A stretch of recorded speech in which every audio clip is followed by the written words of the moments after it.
हमारा देश दूसरा बांग्लादेश बनेगा, हमारा देश दूसरा बांग्लादेश खड़ा होगा। आप देख रहे बांग्लादेश में क्या हो रहा है। ऐसे ही मुद्दे उठ के हमारे देश में शरणार्थियों को बाहर निकाल के और इस तरीके की वारदातें होंगी, हम बहन बेटियों को मारा जाएगा ऐसे। अब औरंगजेब ने क्या किया था, इतिहास तो सबने पढ़ा है। क्या उन्होंने हमारी महिलाओं के साथ, हमारे पूर्वजों के साथ क्या किया था। ये दूसरा बांग्लादेश खड़ा होगा, तो ये भेज दीजिए ना। योगी जी बुला रहे हैं। मैं तो कह रही हूँ आ जाना चाहिए। साक्षात का परिणाम क्या करेंगे योगी जी? इसका इलाज आपने बहुत लोगों का परिणाम देख चुके हैं। इलाज करेंगे, अच्छे नाम खत्म हो चुके हैं, उसको बताने की जरूरत नहीं है। मैं नाम लेना नहीं चाहती। अच्छे बाहुबली मट्टी वलित हो चुके हैं, तो वो भी खत्म हो जाएगा। मिट्टी में मिल गए। योगी जी ने विधानसभा में कहा था कि मिट्टी में मिल गए अच्छे बाहुबली, और उसे भी मिला दिया जाएगा। हमारे देश को बांग्लादेश से बचाने के लिए, जब बांग्लादेश ना बने, योगी जी और मोदी जी जैसे नेताओं की बहुत आवश्यकता है।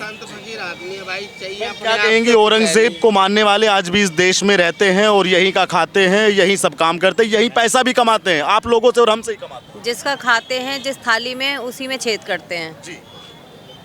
इसलिए ऐसे लोगों को सजा मिलनी चाहिए, और योगी जी उनको सही करके ही रहेंगे। सही कर देंगे योगी? बिल्कुल।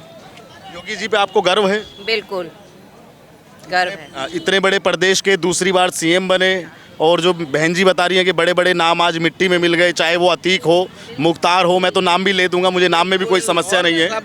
मिट्टी में मिला दिए, मिल गए वो, और जो रह गए हैं बच्चे कुछ कीड़े मकोड़े टाइप्स, वो भी मिट्टी में मिल ही जाएंगे। जिंदाबाद जिंदाबाद जिंदाबाद। धर्म की राजनीति वो नहीं करते।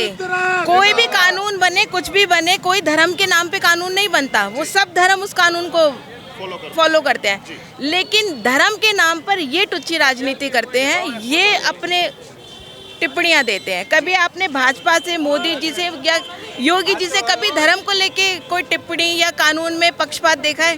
लेकिन वो कहते हैं कि अपने कांवड़ियों पे फूल बरसाते हैं, और रमजान चल रहे हैं, रमजान में तो फूल नहीं बरसाए। पत्थर भी नहीं फेंकते ना। पत्थर तो नहीं फेंकी, पत्थर भी तो नहीं फेंकते ना। गुलेल नहीं चलाई उन्होंने, गुलेले तो नहीं चलाई ना। ये भी तो आप देखिए बात ऐसा होता है, अपने धर्म का पालन सब करते हैं, सम्मान सबका करते हैं। वो अपने धर्म का पालन करते हैं, लेकिन सम्मान दूसरे धर्म का भी करते हैं ना। ये बात है ना। लेकिन औरों की तरह वो अपने धर्म का सम्मान करते, पालन करते, लेकिन दूसरे धर्म का अपमान करते हैं, ये तो नहीं करते ना। ये भी तो करिए ना। बाबा की जय। आपको लगता है कि अगर अबू आजमी यूपी आएंगे तो योगी जी वो मानसिकता उनकी वॉश कर देंगे, धुल देंगे? बिल्कुल। मानसिकता वॉश नहीं, बहुत कुछ वॉश हो जाएगा। बहुत कुछ वॉश कर देंगे। औरंगजेब जैसा हमने इतिहास में पढ़ा है, एक क्रूर मानसिकता वाला आदमी था। उसने हमारी करोड़ों माताओं बहनों के साथ बलात्कार किया, अत्याचार किया। हमारे काशी विश्वनाथ, अयोध्या, संभल आदि जगह हैं जिनके नाम गिना नहीं सकते, उनके सारे मंदिर तोड़े, उन पर कब्जे में लिए, उनको मस्जिदों में परिवर्तित किया, और आज भी उनके निशान आपको कुओं के जरिए या हर तरीके से मिलते आ रहे हैं। लेकिन इस तरीके से महान कह देना एक क्रूर शासक को कितना ठीक मानते हैं आप विधानसभा? ये इनकी राजनीति रणनीति है, इनकी एक्चुअल में रणनीति अब यहीं तक सीमित रह गई है, मुसलमानों तक। बस मुसलमानों को वोट मिल जाए 30%, वो पक्का है। जो जातिवादी में बटे हुए हिंदू, उनमें से 15% वोट मिल गए, तो आज के टाइम में आपने एवरेज देखी होगी, 43, 42, 44% वोट जिस पार्टी को मिल जाते हैं वो पार्टी बहुमत में आ जाती है। तो उनके साथ लो 30%, 15 इधर साथ लो, 12 इधर, तो उनको साथ के ये अपनी राजनीति को बढ़ावा देना चाहते हैं। इसके अलावा इनको कोई मकसद नहीं है। आपको क्या लगता है कि अखिलेश यादव भी अबू आजमी का समर्थन कर रहे हैं, क्योंकि दोनों एक ही पार्टी के, अखिलेश जी की पार्टी का अबू आजमी? ये तरीके में तो उनके द्वारा ही कहलवाया गया है। अखिलेश जी के? हाँ जी, क्योंकि कुछ समीकरण बनाने के लिए कुछ वक्तव्य खुद नहीं दिए जाते, अपने नेताओं से छुटवैया नेताओं से दिलवा दिए जाते हैं, और उसमें फिर ना होकर करके अभी तक उनके पार्टी ने स्टैंड नहीं लिया है कि वो अबू आजमी के साथ है, खिलाफ है। कोई एक्शन नहीं लिया। अखिलेश जी समर्थन कर रहे हैं? समर्थन कर रहे हैं, कांग्रेस की भी समर्थन कर रहे हैं। वो हमारे दिल्ली में, मैं दिल्ली से हूँ, उदित राज जो पहले हमारी भारतीय जनता पार्टी में था पहले, उससे आप कांग्रेस में आ गए, वो भी समर्थन कर रहे हैं उसका, कि उस उन्होंने कोई गलत नहीं कहा। राशिद अल्वी भी समर्थन कर रहे हैं, जो कांग्रेस के महासचिव हैं आज के रहे में, वो भी समर्थन में है उनके। तो ये सब एक ही थाली से चट्टे हैं। इन सब लोगों को 140 करोड़ मुसलमानों में 110 करोड़ हिंदुओं के वोट नहीं चाहिए। इन सब पार्टियों को, मायावती, मुलायम सिंह यादव, ममता बनर्जी, अखिलेश यादव, राहुल गांधी, इन सबको 29 करोड़ लोगों के वोट चाहिए। हमारे 110 करोड़ वोट नहीं चाहिए। उन्हीं से जीत जाएंगे। और देख रहे हो आप क्या हाल हो रहा है, ऐसे ही जीतेंगे। कल योगी जी ने विधानसभा, उत्तर प्रदेश की विधानसभा में कहा कि उस कमबख्त को पार्टी से निकालो और उसको उत्तर प्रदेश में लाओ, उसका ट्रीटमेंट हम कर देंगे। क्या योगी जी ट्रीटमेंट कर देंगे? योगी जी तो ट्रीटमेंट कर देंगे, आप भेजो उन्हें। योगी जी तो, फडणवीस जी ने तो फिर भी 2 दिन ले लिए। फडणवीस जी ने तो फिर भी 2 दिन ले लिए कि उनको विधानसभा में ना आने के लिए। योगी जी ने जो कहा है मैं उससे पूरी तरह सहमत हूँ। अगर वो यहाँ आ जाते हैं तो ट्रीटमेंट तो आपने पहले भी बहुतों के होते हुए देख लिए होंगे, जो बहुत पल बस रहे थे और जिनके बड़े भाई शाही वाई विमान निकलते थे। अब उनका कोई नामो निशान नहीं है, पता नहीं कहाँ है, वो नहीं है। और इलाज तो इनका भी हो जाएगा। आप आ जाएं यहाँ पे, अगर हिम्मत है तो आप आ जाएं, या सरकार के बीच में आपसी वनस बैठ जाए तो वो सरकार भेज दे, तो इलाज तो योगी जी कर देंगे। अच्छा ये बताइए, आज भी बहुत सारी एक बड़ी संख्या में लोग ऐसे हैं जो औरंगजेब को अपना खुदा मानते हैं, या उसको अपना बहुत कुछ मानते हैं, या उसको अपना, उसकी औलाद खुद को मानते हैं। वो ऐसे लोगों का ट्रीटमेंट कैसे होगा भारत में? देखिए, ये उनकी अपनी मानसिकता है। ये निजी बात हो जाएगी, इस पर निजी टिप्पणी पे मैं कुछ नहीं कहना चाहूँगा। लेकिन हाँ, उनका इलाज करने के लिए जो इस टाइम योगी और मोदी जी की सरकार में हो रहा है, ऐसे इलाज होगा और ऐसे होता रहेगा। योगी जी का दूसरी बार की सरकार का 3 साल पूरा होने वाला है मार्च में। अब मार्च ही चल रहा है, तो आपको क्या लगता है कि 8 साल योगी जी के कैसे बीते? देश में क्या चर्चाएं हैं, दिल्ली में क्या चर्चाएं? आप दिल्ली से आए हैं। योगी जी इस देश के नंबर 1 प्रधानमंत्री हैं, माननीय मुख्यमंत्री हैं। माननीय मोदी जी प्रधानमंत्री जी के बनने के बाद, गुजरात के जब मुख्यमंत्री मोदी जी थे, उसके बाद आज के टाइम में योगी जी नंबर 1 के मुख्यमंत्री हैं। नंबर 1 के मुख्यमंत्री हैं।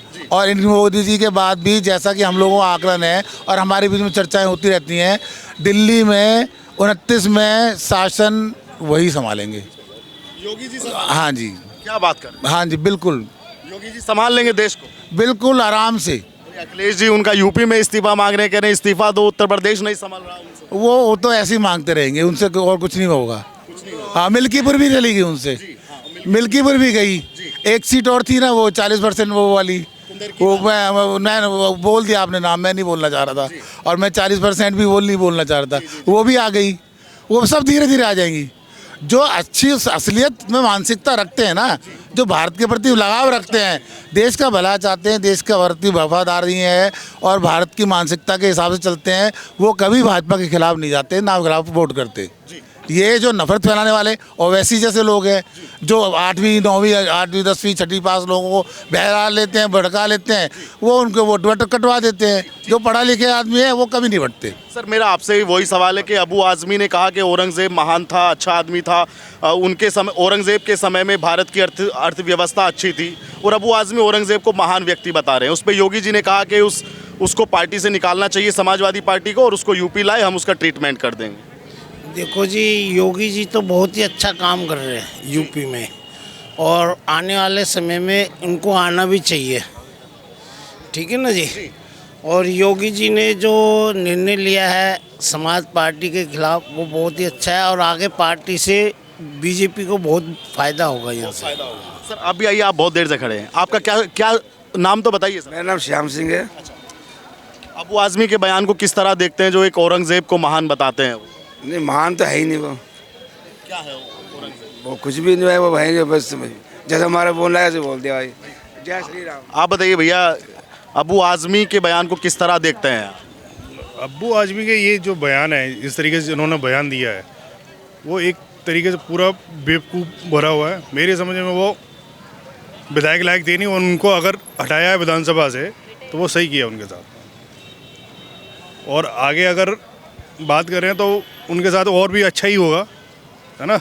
जनता, अब देश की जनता जाग चुकी है। और मैं इसको पूर्ण कर देता हूँ। कुछ बयान अपने आप को हाईलाइट में देने के लिए भी देने पड़ते हैं कि भाई बहुत टाइम हो गया यार, कैमरा हमारे पास नहीं आया, तो कुछ बयान इसलिए बीच में इनपुट देने पड़ते हैं। लालू प्रसाद को दिलवा देते हैं, अरे कुंभ लग रहा है, अरे कैसा कुंभ वुंभ फालतू कुंभ फालतू। ये ना हमेशा हिंदुओं के खिलाफ ही बोलना है। तो इसके मीडिया में कैसे आएंगे? अगर खिलाफ नहीं बोलेंगे तो कोई बाइट दिखाएगा नहीं, जब खिलाफ बोलेंगे तभी तो दिखाएंगे, क्योंकि हिंदुत्व विरोधी है, इसीलिए तो मीडिया जाएगा। ये बहुत देर से अब आप ये कह रहे हैं कि औरंगजेब महान है। मैं नहीं कह रहा, अबू आजमी कह रहे हैं। वो आदमी कहता है कि वो महान है। काहे का महान है? अपने बाप को मार के अपनी गद्दी पे बैठा। जो मार के अपने बाप को गद्दी पे बैठेगा वो कहाँ से महान है? इनकी सोच, इनकी समझ कहाँ है, ये तो आपको समझ में आनी चाहिए। बड़े भाई का सर कटवा दिया हैं? अपने जितने भी रिश्तेदार हैं ना, सबकी गर्दन काट के अपने पथ पे बैठे हैं। इनको महान अगर बोलते हैं तो ये घटिया लोग महान बोलेंगे ना, असली महान आदमी नहीं बोलेगा कभी भी। काय का महान है? अपने बाप को मार के गद्दी पे बैठेगा, भाई का कर्जा लेगा, भाई का सामान मतलब हक छीनोगे, उन्हें महान कहते हैं क्या? बयान होता है त्याग करने में, छीनने में महानता नहीं आती है, त्याग करने में मानता है। आप त्याग करके देखो, फिर पता लगेगा। जैसे मोदी जी, योगी जी त्याग करते हैं ना, तब जाके पता लगेगा कि त्याग की परिभाषा क्या है। ये महान बोल दिया तुमने, क्या जानते हो तुम उनके बारे में? महानता क्या महानता कर दी तुम्हारे लिए? अबू आजमी कह रहे हैं कि अर्थव्यवस्था बढ़िया थी आज के। अर्थव्यवस्था को चाटोगे क्या करोगे अर्थव्यवस्था से? है लोग रोटी खा ले, रोटी खाने के लिए अपने बाप को ही मार रहा है, उस अर्थव्यवस्था को संभालने के लिए। क्या करेगा उस अर्थव्यवस्था को? तेरा बच्चा कल को तुझे मार के गद्दी पे बैठेगा। ऐसी अर्थव्यवस्था तो गंगा जी में डाल दे और हर हर गंगे कहे जय श्री राम। योगी जी ने समाजवादी पार्टी से कहा कि उस कमबख्त को पार्टी से बाहर कर दिया जाए। बहुत बढ़िया कहा। ये तो देश में गलत विचार डाल रहा है ना, और आपस में मनमुटाव कर रहे हैं। तो उन्होंने क्या गलत कह दिया कि ऐसे आदमी को तो तुरंत अपनी पार्टी से बाहर निकाल के घर बिठा दो। ऐसे आदमी की ज़रूरत ही नहीं है पार्टी में जो गलत बयानबाजी करे। इसके साथ में योगी जी ने एक बात और बोली कि उसको यूपी लाओ, ट्रीटमेंट हम कर देंगे। तो ट्रीटमेंट ये कर देंगे ना कि भाई जो शब्द गलत बोल रहे हो आप या नहीं पढ़ा है तो उन्हें पढ़ा देंगे। ट्रीटमेंट तो बहुत तरीके का होता है सर जी, एक ही तरीके का ट्रीटमेंट नहीं है ना। प्यार से बात करने का, समझाने का तरीके से, ये ट्रीटमेंट तो बहुत तरीके के हैं सर। क्या लगता है योगी आदित्यनाथ 8 साल से शासन सत्ता में है, सीएम है यूपी के सबसे बड़े सूबे के, कैसा काम किया, क्या नाम? काम हम आपके सामने हैं। इस 8 साल के अंदर इस उत्तर प्रदेश को देखने के लिए जो यूपी के रहने वाले हैं, हम तो दिल्ली में रहते हैं लेकिन हमें तो दिल्ली अब बिल्कुल बकवास लगती है यूपी के आगे। यूपी बढ़िया लगता है। हमारे गाजियाबाद से आके शुरू करके देखो ना, आपको गंदगी नहीं मिलेगी, बदतमीजियाँ ख़त्म हो गई। वो जो छैल छबीले घूमते थे वो नज़र नहीं आते। कहाँ गए वो छैल छबीले? वो गए, उनका ट्रीटमेंट हो गया उनका ट्रीटमेंट हो गया। ऐसे हर तरीके के हर ट्रीटमेंट हैं योगी जी पे और मोदी जी पे, ट्रीटमेंट सबके हैं। बस ये है कि तरीका चाहिए कि इनको इस तरीके की डोज देनी है, इनको ऐसी डोज दे दो। अब बुखार होता है तो बुखार की दी जाएगी, कैंसर है तो कैंसर की, तो वो कैंसर पीड़ित हैं, उन्हें कीमो की ट्रीटमेंट दी जाएगी।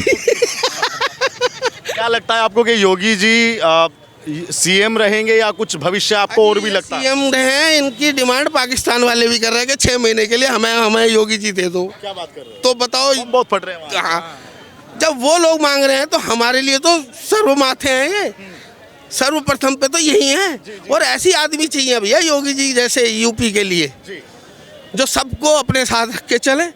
जो बेचारा परेशान हो, इधर उधर हो, तो उसे ट्रीटमेंट के द्वारा सही करके उसे घर भेजा दें। क्या कहेंगे, अभी एक अयोध्या का रहने वाला ही अब्दुल रहमान जिसकी उम्र 19 साल थी, उसको भी एटीएस ने गिरफ्तार किया फरीदाबाद से, हरियाणा के फरीदाबाद से। वो राम मंदिर पे हैंड ग्रेनेड फेंकने आ रहा था। तो बहुत बढ़िया करा ना, ऐसे आदमियों को तुरंत पकड़े और जांच शुरू होनी चाहिए। ऐसे जो आ रहे हैं लोग, तो ये तो काम बढ़िया है, और ऐसे लोगों को तो तुरंत बंद करना चाहिए। ये तो और समाज में भ्रष्टाचार बढ़ाने के लिए हैं, या यहाँ जो पब्लिक आई है, जो श्रद्धालु भाव आए हैं, भाई किसी के साथ मिस हैपनिंग होगी, नाम तो योगी जी का ही बदनाम होगा ना। सरकार को बदनाम करने के लिए ये सब प्रोपेगेंडे अपनाए हैं इन लोगों ने।